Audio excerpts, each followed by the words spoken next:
பிரியமானவர்களே, இன்றைய காலை பொழுதிலும் கூட இது வானத்தின் வாசல் ஊழியத்தின் மூலம் உங்களை சந்திப்பதில் கர்த்தருக்குள் மிகுந்த சந்தோஷம் அடைகிறேன்.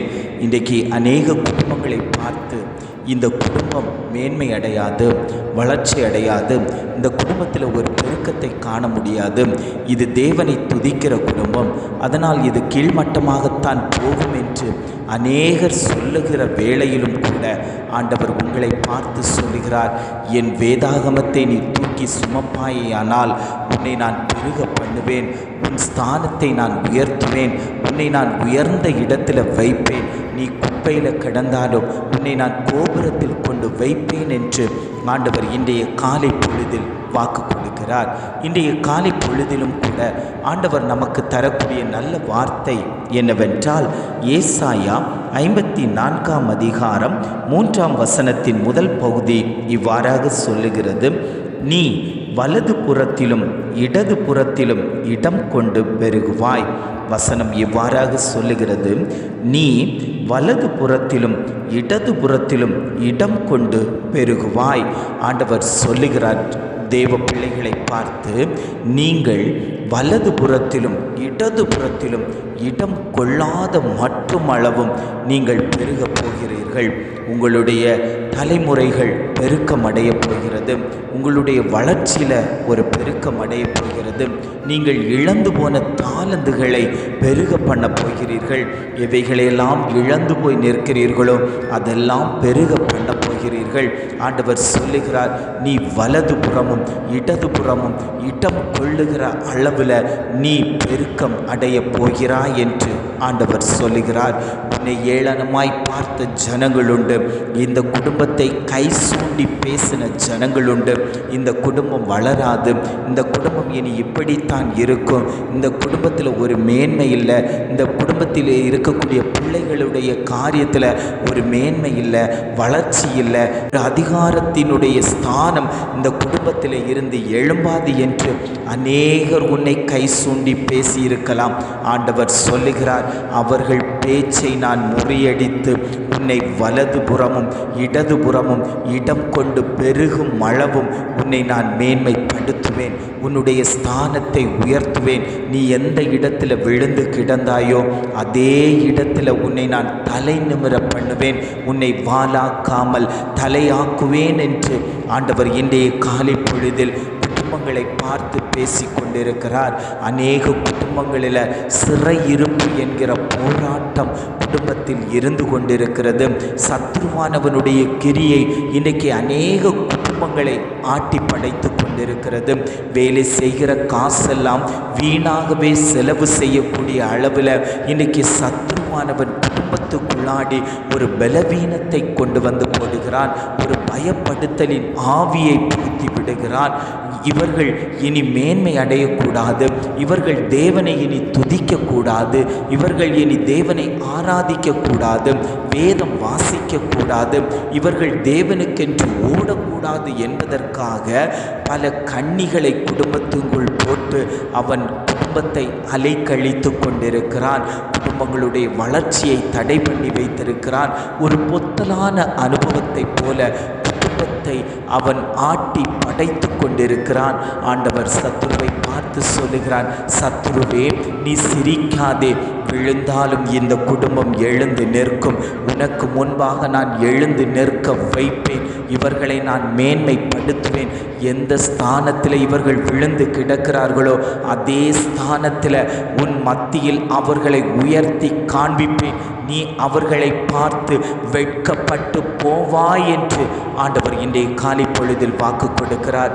நிலங்கள் வாங்க முடியாமல் எவ்வளவோ பிரயாசப்பட்டும் ஒரு சென்ட் நிலம் கூட வாங்க முடியவில்லையே என்று எத்தனித்து சோகத்தோடு பாரத்தோடு கவலையோடு துக்கத்தோடு வாடகை வீடுகளில் வசித்து கொண்டிருக்கக்கூடிய தேவ பிள்ளைகளை பார்த்து சொல்லுகிறார், உங்களுக்குண்டான இடம் ஆயத்தமாக்கப்பட்டிருக்கிறது, வலது புறமும் இடது புறமும் பெருகும் மட்டும் நீ இடங்களை வாங்கி குவிப்பாய், உன்னை நான் சொந்தமான ஒரு இடத்தில் தங்க வைப்பேன் என்று ஆண்டவர் வாக்கு கொடுக்கிறார். பிள்ளைகளுடைய காரியத்தில் ஆண்டவர் ஆணித்தரமாய் சொல்லுகிறார், அவர்களுடைய தலையில் அலங்காரமான கிரீடமும் மணிமுடியும் சூட்டப்படும் என்று ஆண்டவர் சொல்லுகிறார். சொல்லுகிறார். பிரியமானவர்களே, இதை கேட்டுக்கொண்டிருக்கக்கூடிய எந்த தேவ பிள்ளைகளாக இருந்தாலும் சரி, எந்த தேவ ஜனமாக இருந்தாலும் சரி, ஆண்டவர் அவர்களை பார்த்து தான் சொல்லுகிறார், உங்களை நான் பெருக பண்ணுவேன், உங்களை நான் பெருக பண்ணுவேன், உங்களை நான் பெருக பண்ணுவேன் என்று ஆண்டவர் வாக்கு கொடுக்கிறார். எதிலையெல்லாம் பெருக்கம் இல்லாமல் தாழ்ந்து போய் கொண்டிருக்கிறதோ, பிள்ளையினுடைய காரியத்தில் ஒரு ஜெயமே இல்லை, நான் எப்படி என்னுடைய பிள்ளையின் காரியத்தை நான் நடத்தப் போகிறேன் என்று நீங்கள் பார்த்து கொண்டிருக்கக்கூடிய இடத்துல அற்புதமாய் ஒரு காரியம் நடக்கப் போகிறது, அதிசயமாய் ஒரு காரியம் நடக்கப் போகிறது. யார் இந்த காரியத்தை செய்தார்கள், எப்படி இந்த காரியம் நடந்தது என்று ஆச்சரியப்படத்தக்க விதத்தில் உன்னுடைய குடும்பத்தில் அற்புதம் நடக்கப் போகிறது. நீ விசுவாசிப்பாயே ஆனால் அது இப்பொழுதே நடக்கப் போகிறது. கர்த்தர் உண்மை உள்ளவர், அவர் ஜீவனுள்ளவர், அவர் ஜீவனுள்ள ஜீவாதிபதியாய் நம் மத்தியில் உலாவிக் கொண்டிருக்கிறார். யாரெல்லாம் இந்த வார்த்தையை கேட்டு விசுவாசித்து, ஆண்டவரே நான் இடதுபுறமும் வலதுபுறமும் பெருகணும்னு சொல்லி இந்த வாக்கு தத்தத்தை பிடித்து கொண்டிருக்கிறீர்களோ, அவர்களை பார்த்து தான் ஆண்டவர் சொல்லுகிறார், உன் குடும்பத்தில் அற்புதம் நடக்கும், உன் பிள்ளையின் காரியத்தில் அற்புதம் நடக்கும், உன் புருஷனுடைய காரியத்தில் அற்புதம் நடக்கும், தொழிலின் காரியத்தில் அற்புதம் நடக்கும், உன் ஊழியத்தில் அதிசயம் நடக்கும். நீ காணக்கூடாத பெரிய காரியங்களை பார்க்க போகிறாய், எண்ணி முடியாத அதிசயங்களை உன்னுடைய குடும்பத்தில் நான் செய்ய போகிறேன் என்று ஆண்டவர் திட்டமும் தீர்மானமுமாய் இதை கேட்டுக்கொண்டிருக்கக்கூடிய ஒவ்வொரு குடும்பங்களை பார்த்தும் ஆண்டவர் சொல்லுகிறார். எந்தெந்த குடும்பங்கள் எல்லாம் ஓய்ந்து போய் காணப்பட்டு கொண்டிருக்கிறதோ அந்த குடும்பங்களை அவர் தேற்றி அந்த குடும்பங்களை உயர்த்தி வைக்க போகிறார். ஆண்டவரே, எனக்காக ஜெபிக்க யாரும் இல்லை, எனக்காக பரிந்து பேச யாரும் இல்லை, என் காரியத்தை பொறுப்பெடுத்து நடத்த யாருமே இல்லை என்று யாரெல்லாம் தேவ சமூகத்தில் கண்ணீர் வடித்து கொண்டிருக்கிறீர்களோ அவர்களை பார்த்து தான் ஆண்டவர் சொல்லுகிறார், உன் கண்ணீரை கண்டேன், உன் விண்ணப்பத்தை கேட்டேன், கண்ணீரோடு விதைத்ததை நீ கம்பீரத்தோடு அறுவடை செய்ய போகிறாய். அதற்குண்டான நாட்கள் வந்தாயிற்று. இனி நீ யாரிடமும் போய் கையேந்தி நிற்க வேண்டாம், என்னுடைய காரியத்துக்கு நீங்கள் உதவி செய்வீர்களா என்று கேட்க வேண்டாம். நான் உங்களுக்கு உதவி செய்ய வல்லவராய் இருக்கிறேன், நான் உங்களுக்கு உதவி செய்ய வல்லவராய் இருக்கிறேன் என்று ஆண்டவர் ஆணித்தரமாய் குடும்பங்களை பார்த்து சொல்லுகிறார். ஜெபிக்கலாமா? அன்பின் பரலோக பிதாவே, இந்த காலை பொழுதுக்காக நாங்கள் உம்மை துதிக்கிறோம், ஸ்தோத்தரிக்கிறோம். ஆண்டவரே, இந்த காலை பொழுதிலும் கூட ஆண்டவர் எங்களுக்கு தந்த நல்ல வார்த்தைகளுக்காக நாங்கள் உமக்கு நன்றி செலுத்துகிறோம். ஆண்டவரே, நீ வலதுபுறத்திலும் இடதுபுறத்திலும் இடம் கொண்டு பெருகுவாய் என்று வாக்கு தத்தமான ஒரு வார்த்தையை தந்தீங்க. ஆண்டவரே, அந்த வார்த்தையின்படியே நடக்கட்டும். ஆண்டவரே, எங்கள் தொழில்கள் விஸ்தாரமாகட்டும், எங்கள் பிள்ளையினுடைய காரியத்தில் ஒரு ஜெயம் உண்டாகட்டும், ஞானம் பெருகட்டும். ஆண்டவரே அப்பா, தொழில் செய்யக்கூடியவர்களுடைய தொழில் மேலே உம்முடைய கரம் வைக்கப்படும்படியாய் நாங்கள் ஜெபிக்கிறோம், தேவைகளை சந்திக்கும்படியாய் நாங்கள் ஜெபிக்கிறோம். ஆண்டவரே அப்பா, உம்மை தேடுகிறவர்களுக்கு ஒரு நன்மையும் குறைவுபடாது என்று சொன்னது போல ஆண்டவரே, ஒரு நன்மையும் குறைவுபடாதபடிக்கு வலதுபுறமும் இடதுபுறமும் பெருகும் மட்டும் நன்மைகளை, ஆசீர்வாதங்களை, அற்புதங்களை, அதிசயங்களை தேவன் குடும்பத்துக்குள் ஊற்றி கொடுக்கும்படியாய் நாங்கள் ஜெபிக்கிறோம். ஆண்டவரே,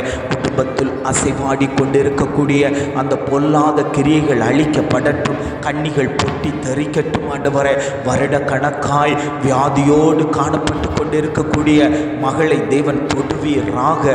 ஆண்டவரை, மருத்துவர்கள் எல்லாம் கைவிடப்பட்டு இது இனி எழும்பாது, இது கட்டில் கிடையாகவே கிடக்கும் என்று சொல்லி எழுத்து மூலம் எழுதி கொடுக்கப்பட்ட அந்த வியாதி இப்பொழுது தேவனுடைய கரம் தொடப்படுகிறது, மகள் மேலே தொடப்படுகிறது. படுக்கையை எடுத்துக்கொண்டு நடேன்னு சொன்னது போல படுக்கையிலிருந்து எழுப்பி நீ சுகம் பெறுவாய், நீ சுகம் பெறுவாய் என்று ஆண்டவர் வாக்கு தத்தமாய் கூறுகிறார். அவர் அற்புதத்தை செய்துவிட்டார், அவர் அதிசயத்தை குடும்பங்கள் மேலே செய்துவிட்டார், பிள்ளையினுடைய காரியத்தில் செய்துவிட்டார், கல்வி காரியத்தில் செய்துவிட்டார், திருமண காரியத்தில் செய்துவிட்டார். விசுவாசத்தோடு ஆண்டவரே, நீர் சொன்ன வார்த்தையை நாங்கள் விசுவாசிக்கிறோம், அதையே நாங்கள் வாக்கு வாக்குத்தத்தமாய் பிடித்து ஜெபிக்கிறோம் ஆண்டவரே. எங்கள் காரியத்தில் அது ஜெயமாய் நடக்கட்டும் ஆண்டவரே, அது ஜெயமாய் நடக்கட்டும் ஆண்டவரே. எத்தனை பேர் விசுவாசத்தோடு இதை பெற்றுக்கொள்ளுகிறீர்களோ அத்தனை பேருக்கும் ஆண்டவர் அற்புதத்தை செய்ய போகிறார். அது இன்றே நடக்கப் போகிறது. இதை கேட்கும் போதே, இந்த செய்தி உங்கள் குடும்பத்துக்குள்ளாடி விதைக்கப்படும் போதே அற்புதங்கள் நடக்கும் என்று ஆண்டவர் வாக்குரைக்கிறார். இம்மட்டுமாய் நடத்தின தகப்பன், இனியும் நீர் எங்களை நடத்தும்படியாய் நாங்கள் ஜெபிக்கிறோம் ஆண்டவரே. ஒவ்வொரு குடும்பங்களும் வலதுபுறத்திலும் இடதுபுறத்திலும் இடங்கொண்டு பெருகு மட்டும் அவர்களை ஆசீர்வதிக்கும்படியாய் நாங்கள் ஜெபிக்கிறோம். எங்களை தாழ்த்தி தருகிறோம். துதிகன மகிமையெல்லாம் உமக்கே செலுத்துகிறோம். மீட்பர் இயேசுவின் மூலம் ஜெபம் கேளும் நல்ல பிதாவே. ஆமென், ஆமென்.